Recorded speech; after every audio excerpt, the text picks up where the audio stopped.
Hey everyone, welcome back to the channel. Around here we're all about learning, burning, printing, and growing together. And today I've got a really fun project for you involving burning. Let's get into it.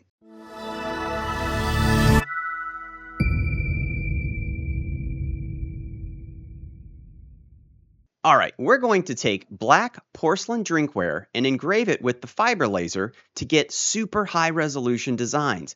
And stick around to the end because I'll also show you a special bonus trick that makes the engraving really pop with contrast. We're going to start in LightBurn, where I'll show you how I prepared the image and all of the settings that I used. Then we'll head over to the laser, engrave the image, and finally I'll reveal that bonus trick that is really going to set your work apart. Let's head over to the computer.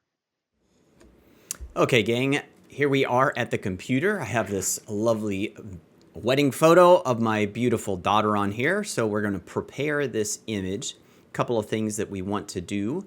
The first thing I'm going to do is I'm going to select the image. Now I'm using Photoshop here, and it's got some nice features like subject selection. And it's going to go ahead and select the subject for me here. I'm going to copy that by hitting Control C, and then I'm going to come up here to File, New, and I'm going to choose this first option here from Clipboard, and it's basically going to create a new document based on the size of what I just copied. So we'll hit Create there. I'm going to hit Control V to paste that, and so now I've got just what I want in this image. I'm going to go ahead and turn off the background because I want all of this to be transparent for when I'm going to actually put it in an oval shape. I think that just looks better, and I don't want to have all that background in there. If I leave the background in, it will stay. So now to prepare the image, I'm actually going to go here to create an adjustment layer, and I'm going to make this black and white. And that looks pretty good.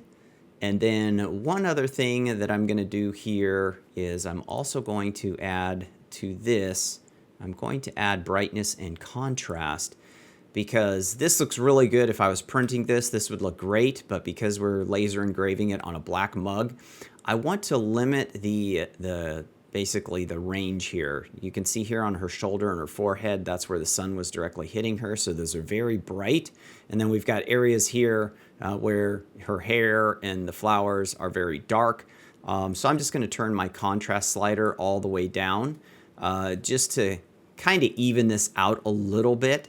And then I am going to turn the brightness up overall just a good amount here. This is just something that you kind of have to play with and see how it looks. You may have to do a couple of iterations, but once you've done this a few times, you'll get a feel for it. So I think that looks pretty good, and I am going to File and then Export. Quick Export as a PNG. PNG is key here because it preserves the transparent background. So I'll just put Alana wedding photo. So now that we have that done, we are ready to go into LightBurn. Now we are in LightBurn. I'm going to be using my Hao-Tian 80-watt MOPA fiber laser to do this engraving, and I will be using a 210 millimeter lens. You can see I've got that all set up right here. So I've already measured the engravable area of this coffee mug. So I've got this tool layer here in blue. The T2 layer, and you can see the dimensions up here, 95 by 55. Obviously that's going to change based on the size of the cup that you are engraving. The cup that I am engraving is going to be flat, so I don't have to worry about cylinder correction or anything like that. I should have a pretty uniform focus. So I've got that square or that rectangle set up, and then I've also put this oval centered in the middle of that, and we're going to use this to crop the image. So we'll go ahead and we are going to import the image, and here we have the Alana wedding photo. So I'm going to open that. Here's a little trick. First I'm going to move that to page center. It already looks like it imported to page center. I'm going to hold down the control key. I'm on a PC, so I think it would be the command key on Mac. I'm not sure. I'm not a Mac guy. But if you hold down the control key on Windows while you do this, it will scale and it will stay centered instead of just, if you don't do that, I'll give you an example. It moves toward that bottom corner. So a little less optimum.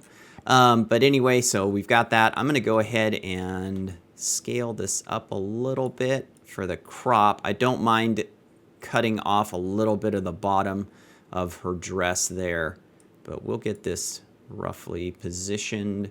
And now let me show you how to crop the image. So first thing to do is I need to have my image selected, and then I am going to shift and hold down shift key and then also select the ring here, or this oval. Now, let's say if your image was bigger and you still can't see it to make all these selections, I'm going to show you how to do that really quick. So again, I'm going to click on my image to select that, and then I can actually click on show and output so that disappears, or I could just hit on click show. And then I can, you know, maybe if your image was completely blocking out this oval, well, now I can see the oval. I can hold down shift, click that. Now I have the oval selected, and now I can turn my image back on. And then with your cursor over your image, you're going to right click, and then you're just going to hit crop image. And now what we can see is down here, the bottom of our image has been cropped, so it looks pretty good. Now I probably still need to shrink this down a little bit. So if I hit control, we'll be able to do that, and we'll get everything positioned just like we want it to be. And this is what we'll be engraving. Let me show you the settings that we're going to use here for the engrave.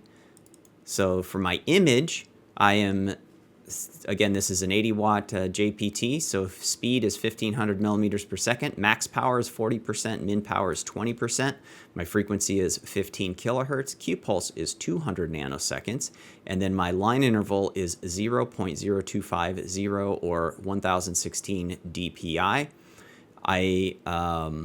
Scan angle is 90, and here is an important one right here. Negative image is switched on.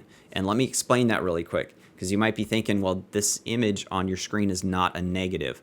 But we are engraving on black and turning it white. So essentially, we need to, you know, this thing, this computer, software, laser, etc., is thinking, I fire a pulse, it makes a black dot.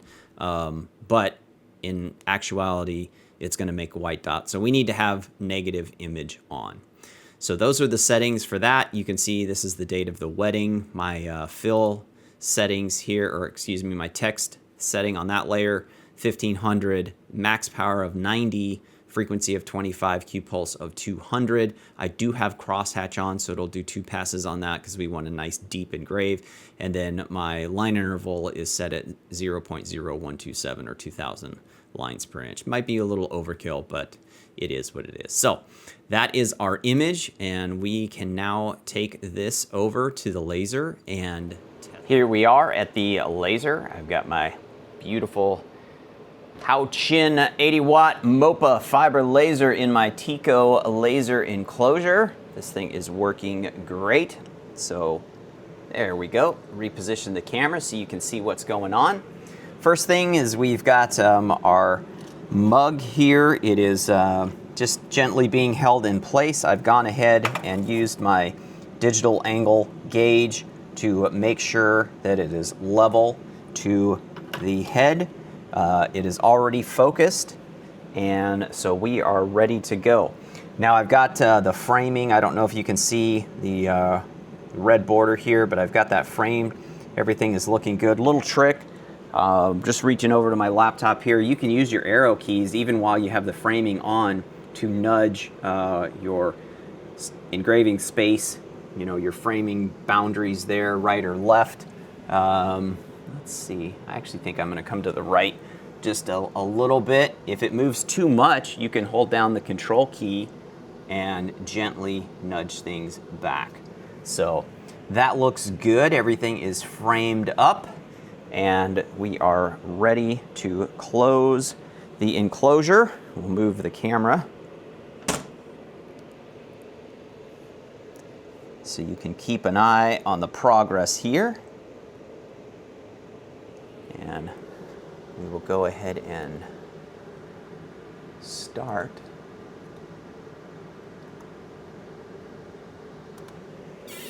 this engraving. So there is the text getting engraved right there.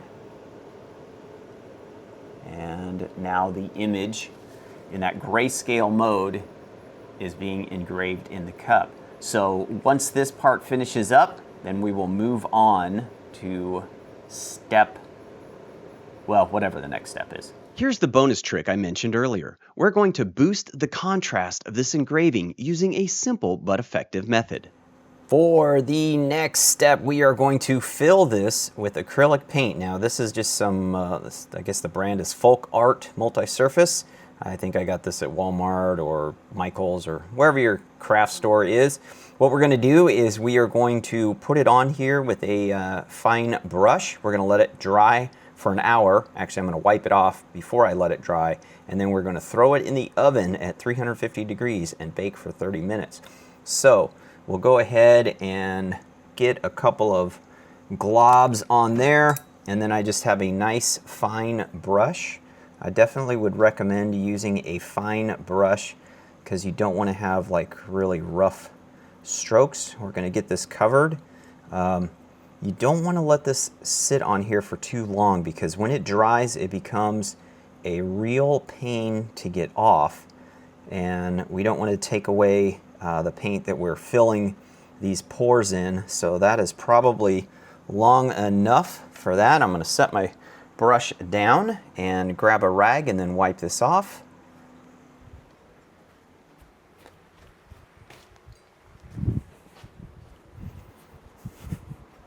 So here we have, just using a rag, an old sock, whatever the case may be. If you do it before the paint has a chance to dry too much, because we don't want to have those, we don't want to have streaks drying in. And now you can see how well that is popping. These places around the edges where we don't have that engraving, that will wipe away pretty easily. So you do want to make sure that you clean this up real nice before you put it in the oven. But there you go. I'm going to finish cleaning this up and then we'll run over to the oven. We now have the oven preheated to 350 degrees. Let us open this up and we will put our mugs in. As you can see, we've got everything nice and clean. Actually, a little smudge right there. Get rid of that, but make sure that that's ready to go. I went ahead and did that on both sides of that mug. So we'll go ahead and place that there. If we can, I'm gonna have to lay that on its side because it is not gonna fit otherwise. And since I thought my daughter would enjoy having a version with her husband on there, I decided to make that as well. So we will put those mugs in the oven and we will set our timer for 30 minutes and we will come back when that is complete. And our timer is done, so we can shut our oven off. And I'm not touching those because they are nice and hot, but we're gonna let those cool down in the oven, and then in a little bit we'll pull them out and take a look and see what we got. So these have now been cooling for about 30 minutes. These are still plenty warm, but look at how nice and bright that is. I'm gonna grab the other one here real quick, make sure I don't burn myself. But that is a nice image. What do you think? You gonna try it? And here's the finished product. As you can see, the engraving is crisp, the contrast is bold, and it really transforms a simple black porcelain mug into something that's really eye-catching. Let's take a closer look at the engraving here on the overhead cam. Here we have a side-by-side view the engraving that I did on these two mugs. Over here on the right, we have my daughter, and on the left, we have her husband. And I made them double-sided just so, you can see it. The person drinking it can see it, and the person away from them can see it. So, easy to do. Probably a little less easy to put on this side because of the handle, but you could always make a jig or a holder for that, and you'd be A-okay in doing so. Now, one thing I wanted to show really quick here is a side-by-side of a different method or a different dithering method. So over here is the one that we just made. This was using the grayscale mode in LightBurn. And over here on the left, or my left, is the same image, but it is in Jarvis. And you can see it's much darker. This is the contrast that you get without the paint. But Jarvis just didn't, you didn't get those subtle grays that you got with the grayscale mode. So a lot more, just a lot nicer image with the grayscale mode. And this little insert here, this is when I shifted over to the grayscale, and I really started to see those fine gradations start to appear.